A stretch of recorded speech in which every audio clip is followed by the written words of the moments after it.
On a suddenly not so casual thirsty Thursday, it is Thursday, September 12th, 2024. NFL, the extra points, the big show right here live on Sharky Waters Nation. It is the Shark. It is the Gun, a massive AFC East divisional game tonight in Miami Gardens. The Gun wearing the Patriots shirt. Yesteryear for posterity. The present is now. Guns picks. What's going on, brother?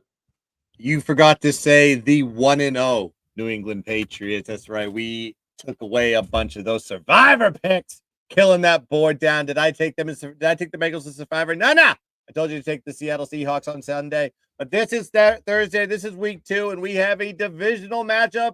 Might be the game of the week here on Thursday. Love this matchup. The Buffalo Bills versus Miami Dolphins. I got to play. You got to play. Let's talk about it. I'm ready. Let's go. No, as you said, kind of leading me into it, this could be the game of the week. And, there's a couple divisional games on this particular slate, but I'll tell you guys one thing. Giants at Commanders is not going to live up to what we see tonight in South Florida. I'm hyped for it. I'm in Florida. I got a big play. I will send it to the Gun first, talking the total under 49, unofficial. Yeah, we're looking at the total here with Buffalo, Miami, Hard Rock Stadium, Miami, Florida, 8:15 kickoff here on the East Coast. We have Buffalo coming off a nice little scary win, coming from behind in that game, 34-28 win over the Arizona Cardinals, plus 82 net yard average for the game. We have Miami coming off a win themselves in a field goal last second, 20-17 over the Jacksonville Jaguars, plus 133 net yards and plus 1 turnover ratio, getting the victory. Miami seemed a little bit one-dimensional last week, passing the ball rather than running the ball. They only had 81 yards rushing last week, 3.2 yards per carry versus Jacksonville. 60% of their offensive plays were passing. So a little bit of the top heaviness of that one, but I think it's going to be okay in this game too, as far as the total is concerned. But both defense looked good in week 1. If you look at the numbers on this one, Miami held Jacksonville to 267 yards of total offense. Buffalo held Arizona to 270 yards of total offense. There should be a little bit of rust factor fatigue maybe coming into this game. Playing on Sunday, playing on a short week. No advantages on both sides of the ball in this one, so I think this kind of favors the defensive side here. Last 3 matchups too. We need to look at that. Miami, the under is cashed when these two teams meet. The under is cashed the last 3 straight overs in Buffalo, by the way. So there is a correlation there between where they play versus the total. Also, I got to look at Buffalo, 12-4 to the under as a road team since 2022, 17-9-2 to the under in those spots as well. And then you have 9-3-2 as an away dog versus divisional opponents with Buffalo as well. If you're just looking at some trends here, not saying that's the way we should go on this one, because I think a lot of the roster changes could be affected in this game. Also, look at Miami, 13-5 to the under as a home team since 2022. So you have a road team with a lot of unders in Buffalo. You have a home team in Miami with a lot of unders when they play at home.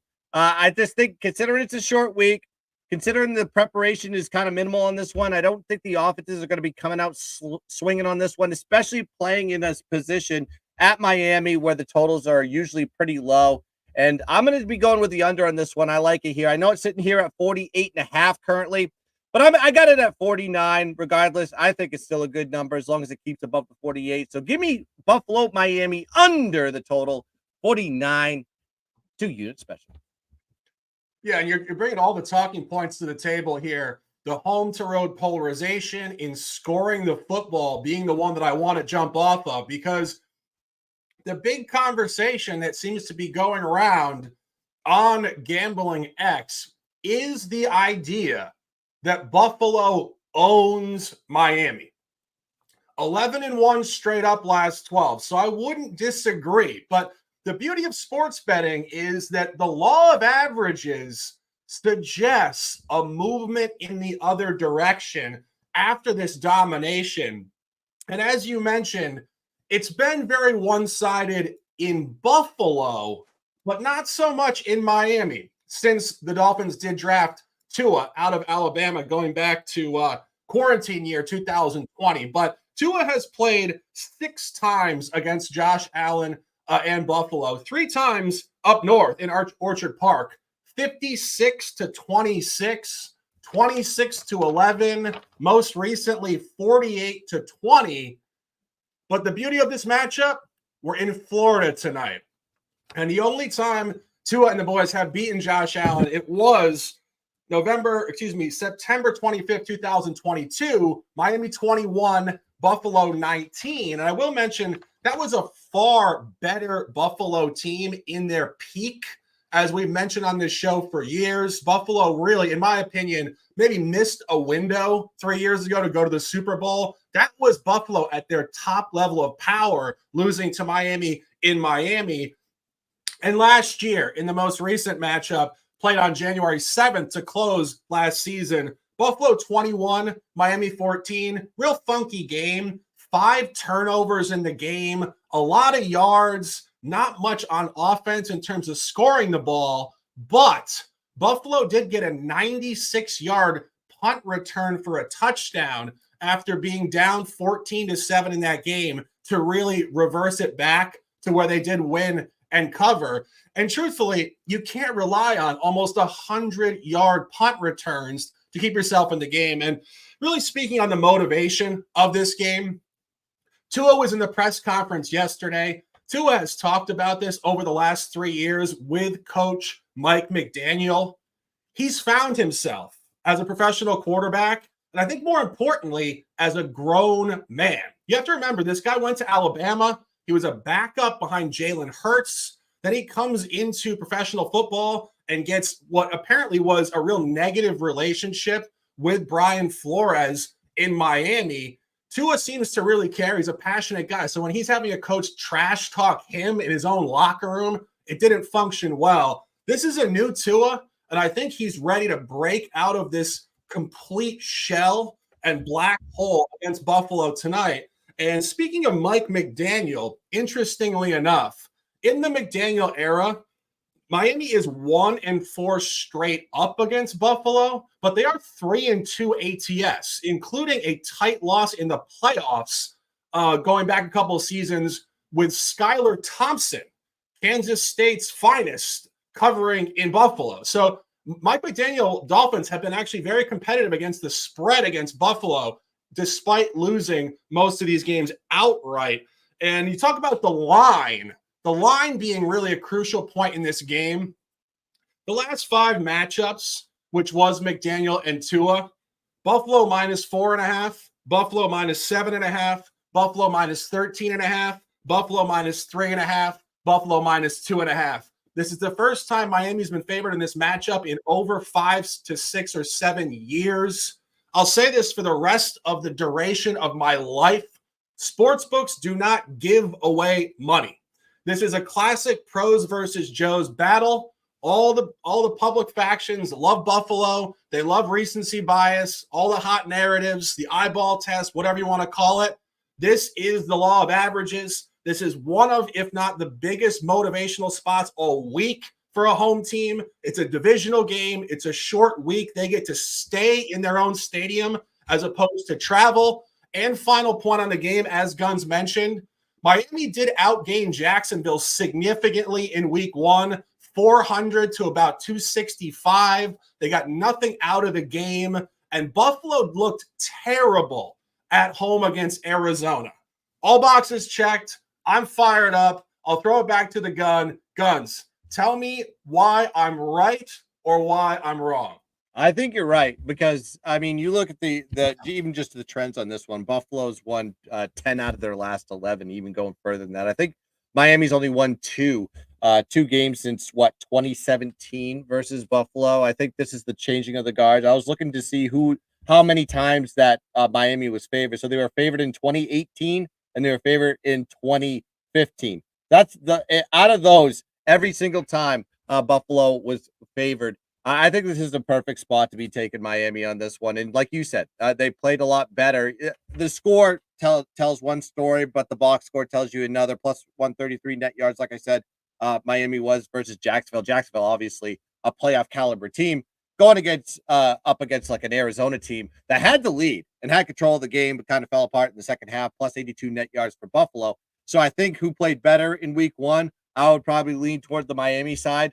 And of course, I said it during the preview shows. I think that secondary for Buffalo is going to be hurting. They're missing two key guys that were part of that unit last year. They lost their edge rusher. I think we're going to see this defense kind of deplete as the season goes on. But this is a divisional game here, folks. I like the total on this one for a reason. I do lean towards the Miami side, like Shark alluded to. I think that's the only way to go in this game. I would not take the dog. I feel like Buffalo is a trap today. Yeah, and just a couple more points here. Obviously, only one game on the slate, so more conversation to come here. If nobody's in the chat tonight. We know you guys are probably hanging out. Cheers to you guys. We're hanging out on a beautiful thirsty Thursday. But going back to, as I mentioned, the game last year, really propped up by a punt return for a touchdown. You can't rely on that. But go back to the previous game played in Buffalo last year on October 1st, 2023. Buffalo 48-20. The game was actually a complete anomaly in terms of the box score versus that result. It wasn't that much of a blowout until the second half.